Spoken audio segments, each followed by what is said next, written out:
అన్నమయ్య జిల్లా దొమనబావి వద్ద ఘోర రోడ్డు ప్రమాదం జరిగింది. ముగ్గురు చనిపోయారు, మరో 9 మంది తీవ్రంగా గాయపడ్డారు. గాయపడ్డ వారిలో ఇద్దరి పరిస్థితి విషమంగా ఉంది. టెంపో ట్రావెలర్ వాహనాన్ని లారీ ఢీకొట్టడంతో ఈ ప్రమాదం జరిగింది. తీవ్రంగా గాయపడ్డ 9 మందిని మదనపల్లి ప్రభుత్వ ఆసుపత్రికి తరలించారు. కర్ణాటక రాష్ట్రం బాగేపల్లికి చెందిన 13 మంది భక్తులు తిరుమల శ్రీవారిని దర్శించుకుని వస్తూ తిరుగు ప్రయాణంలో ఈ ప్రమాదానికి గురయ్యారు. అంబులెన్స్ కూడా వస్తుందంట.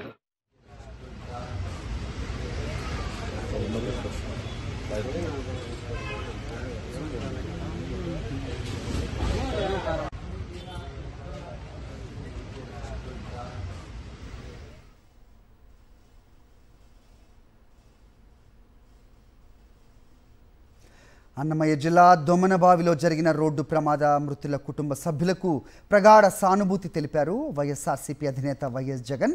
ప్రమాదంలో ముగ్గురు మృతి చెందడంపై దిగ్భ్రాంతి వ్యక్తం చేశారు. తిరుమల శ్రీవారి దర్శనానికి వెళ్లి తిరిగి వస్తూ ఈ ప్రమాదానికి గురవటం అత్యంత బాధాకరం అన్నారు. ప్రమాదంలో గాయపడ్డ వారికి మెరుగైన వైద్యం అందించాలన్నారు. మృతుల కుటుంబాలకు ప్రగాఢ సానుభూతి తెలిపారు వైఎస్ జగన్.